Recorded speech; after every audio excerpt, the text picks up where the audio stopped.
శ్రీమాద్రి నమః. అందరికీ నమస్తే అండి. అందరూ ఎలా ఉన్నారు? అందరూ బాగున్నారు? అందరూ బాగుండాలని మనస్ఫూర్తిగా అయితే కోరుకుంటున్నా. మనకు ఆ రోజులు అనేది నవరాత్రులు, దేవి నవరాత్రులు అనేవి స్టార్ట్ కాబోతున్నాయండి. 9 రోజులు నియమ నిష్టలతో అయితే పూజ అయితే మనం చేసుకుంటామండి. ఇక్కడ 10 రోజులకు కావాల్సిన వస్తువులన్నీ అయితే నేను ముందుగానైతే ఈ విధంగా అయితే తెచ్చి పెట్టుకున్నానండి. లాస్ట్ 10వ రోజు ఉద్వాసన పలుకుతాం కదా, అమ్మకైతే చీర అంటే పెట్టడానికి నేను చీర, బ్లౌజ్ పీసు, అలానే గాజులు, పసుపు, కుంకుమ, పండ్లు అయితే రెడీగా అయితే ఈ విధంగా అయితే పెట్టుకున్నానండి. మీకు ఈ వీడియో చూస్తే పూర్తిగా అర్థమవుతుందంటే మీకు కూడా ఎంతో కొంచెం యూజ్ అవుతుంది అనుకుంటున్నా. ఇలానే చేసుకోవాలని ఏం లేదు, మీకు ఎలా కుదిరితే అలా అయితే చేసుకోండి. కానీ కొన్ని వస్తువులు అయితే మీకు కూడా యూజ్ అవుతుంది. అలానే అఖండ దీపం పెట్టుకోవడానికి, కలశం పెట్టుకోవడానికి అయితే నేను అన్ని రెడీగా అయితే ఈ విధంగా అయితే పెట్టుకున్నానండి. మీకు పూజా మందిరంలో కుదిరితే పూజా మందిరంలో పెట్టుకోవచ్చు, లేకపోతే మామూలుగా పీఠం వేసుకొని అయితే ఈ విధంగా అయితే చేసుకోవచ్చు. నాకు కుదరదని నేను ఇక్కడ పీఠం అయితే తీసుకున్నాను. 2 ఎర్రటి క్లాతులు అయితే తీసుకున్నాను. ఒకటి పీఠం మీదకి, ఒకటి కలశానికి అయితే తీసుకున్నాను. తర్వాత ఇక్కడ ప్రమిదలు కూడా తీసుకున్నానండి. తర్వాత కామాక్షి దీపం ఉంటే నా దగ్గర కామాక్షి దీపం కూడా అయితే పెట్టుకోవడానికి తీసుకున్నాను. మీ దగ్గర ఏ ప్రమిదలు ఉన్నా పెట్టుకోవచ్చండి 9 రోజులు. తర్వాత పసుపు, కుంకుమ తీసుకొని పచ్చకర్పూరం కూడా తీసుకున్నానండి. ఈ పచ్చకర్పూరము హారతిలో కానీ ధూపంలో కానీ 9 రోజులు వేస్తే చాలా మంచిది. ఇంట్లో ఏదైనా నెగటివ్ ఎనర్జీ ఉన్నా పోతుందండి. తర్వాత అక్షింతలు కూడా నేను 9 రోజులకు సరిపోయేలాగా కలిపి పెట్టుకున్నానండి. ఈ వీడియో అయితే అక్షింతల వీడియో చేశాను చూడండి. కొన్ని వస్తువులు వేసి నేనైతే అక్షింతలు అయితే చేసుకున్నాను. తర్వాత అమ్మకు చిట్టి గాజులు, పసుపు కొమ్ములు, ఇక్కడ గ్రీన్ కలర్ గాజులు, అన్నీ మంగళకరమైన వస్తువులు అయితే తీసుకున్న. తామర గింజలు, గోమతి చక్రాలు, ముత్యాలు అన్నీ అయితే తీసుకున్నానండి. తర్వాత ఆయిల్, అగరబత్తులు, ధూపము ఇవన్నీ అయితే రెడీగా అయితే ఈ విధంగా అయితే పెట్టుకున్నానండి.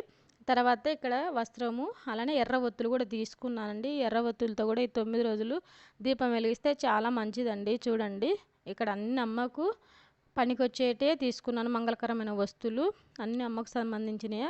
తర్వాత బియ్యం పిండి కూడా తీసుకున్నానండి. పీఠం కింద ఫస్ట్ మనము నుగ్గేసి తర్వాత పీఠం అయితే పెట్టుకోవాలి. జవ్వాది పౌడరు, జవ్వాది లిక్విడ్ అవన్నీ అయితే తీసుకున్నాను. అలానే ఆవు నెయ్యి కూడా తీసుకున్నాను. తర్వాత ఇక్కడ రోజు వాటర్, గంగా జలము, ఇక్కడ అంటే ఆవు పంచకం కూడా తీసుకున్నాను. సూపర్ మార్కెట్లలో అంటే పూజ సామాన్ కొట్లలో ఆవు పంచకం కూడా దొరుకుతుంది. అలానే ఇక్కడ పంచామృతాలు కూడా తీసుకున్నాను. అమ్మకు ఈ 9 రోజులు కూడా పంచామృతాలతో అభిషేకం చేయడానికి.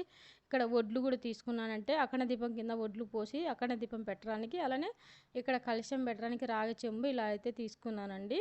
చూడండి అన్నీ అయితే ఈ విధంగా అయితే తీసుకున్న తర్వాత మనకు ఫోటో కావాలండి. ఫోటో ఉంటే ఫోటో అంటే దుర్గమ్మది ఉంటే అలా, లేకపోతే లలితాదేవిదైనా పెట్టుకోవచ్చండి. ఇక్కడ నా దగ్గర ఫోటో పెట్టుకున్నా. అలానే ఇక్కడ నా దగ్గర దుర్గమ్మది అయితే చిన్న విగ్రహం అయితే ఉంది. అలానే పాదాలు కూడా ఉన్నాయి. అలానే మనం ఏ పూజ చేసినా గణేషుని అయితే పెట్టుకుంటాం పూజలో. గణేషుని కూడా తీసుకున్నాను. అలానే శివుడు అంటే విగ్రహం ఉంటే తీసుకోండి, పూజలో పెట్టుకుంటే చాలా మంచిది. ఈ విధంగా అయితే రెడీగా అయితే ఇలా అయితే పెట్టుకున్నానండి. తర్వాత ఇక్కడ నేను పువ్వులు, అలానే నిమ్మకాయలు కూడా అయితే తీసుకున్నాను. నిమ్మకాయల దండ వేయడానికి ఇక్కడ పువ్వులు, పండ్లు కూడా అయితే నేను ఈ విధంగా అయితే తీసుకున్నాను. చూడండి పండ్లు, తర్వాత అమ్మకు అంటే పువ్వులు మాల వేయడానికి మాల, అలానే తాంబూలం పెట్టుకోవడానికి ఆకులు, ఒక్కలు ఈ విధంగా అయితే రెడీగా అయితే అన్నీ పెట్టుకున్నానండి. తర్వాత ఇక్కడ నేను వరలక్ష్మి వ్రతంకి అయితే ఏ విధంగా అయితే అమ్మవారిని ఇట్లా పీఠం మీద పెట్టి కూర్చోబెట్టాను, అలానే నేను ఇప్పుడు అమ్మను దుర్గమ్మను కూర్చోబెట్టి ఇలా విగ్రహంలాగా పెట్టాలనుకున్నాను. అందుకే అమ్మకు సంబంధించిన ఫేసు, చీరలు, కట్టరానికి చీరలు, ఈ విధంగా అయితే అమ్మకు సంబంధించిన వస్తువులన్నీ పెట్టుకున్నాను. తర్వాత మనం అమ్మను పులి మీద అయితే చూస్తాము. ఇక్కడ నేను చిన్న టెడ్డీ బేర్ పులిది కూడా తీసుకున్నాను బ్యాక్ సైడ్ పెట్టుకోవడానికి. ఇక్కడ తాంబూలం కూడా అయితే అమ్మకు రెడీగా అయితే 10 రోజుకు ఇలా అయితే పెట్టుకున్నానండి.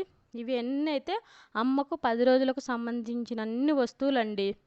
ఇక్కడ ఏమీ వస్తువులు అన్నీ పనికొచ్చే వస్తువులే, అన్నీ అమ్మకు యూజ్ అయ్యే వస్తువులే. 10 రోజులు కూడా చూడండి మీకు కంపల్సరీ అయితే ఎంతో కొంత యూజ్ అవుతుందని నేను అనుకుంటున్నాను. కంపల్సరీ అయితే ఈ వీడియో నచ్చితే లైక్ చేయండి, అలానే కామెంట్ చేయండి. అలానే నా ఛానల్ ఎవరైనా సబ్స్క్రైబ్ చేసుకోకపోతే చేసుకోండి. అలానే మీ ఫ్రెండ్స్కు, మీ ఫ్యామిలీ మెంబర్స్కు ఈ వీడియోని షేర్ చేయండి, ఎందుకంటే వాళ్ళకు కూడా ఎంతో కొంచెం యూజ్ అవుతుందండి. ప్లీజ్ అండి, మీరు ఇచ్చేలేక వల్ల ఇంకా కొంచెం మందికి ముందుకైతే వెళ్తుందండి. తర్వాత నేను పూజ కూడా ఎలా చేశాను ఏంటి అనేది అయితే కూడా చూపిస్తా చూడండి. అలానే నిమ్మకాయల మాలగా కూడా కుట్టింది, అలానే అఖండ దీపం పెట్టింది కూడా అయితే నేను వీడియో అయితే అప్లోడ్ చేస్తా చూడండి. మీకు యూజ్ అవుతుందని నేను అనుకుంటున్నానండి. మళ్ళీ ఒక వీడియోతో అయితే మళ్ళీ మీ ముందుకైతే వస్తానండి. ఈరోజు ఇదే అండి వీడియో. అక్షింతల వీడియో అయితే కూడా చూడండి, నేనైతే ఆ వీడియో కూడా అప్లోడ్ చేస్తాను. అన్నీ చూడండి. మీకు ఇలానే తెచ్చుకోవాలని ఏం లేదండి. మీకు ఏవి కుదిరితే అదైతే తెచ్చుకొని అమ్మకు మనకు ఉన్నంతలో అయితే పూజ అయితే చేసుకోవచ్చు. ఇలా చేయాలి, అలా చేయాలనేది అయితే ఏమీ లేదండి. మన స్తోమత బట్టి అయితే మనము చేసుకో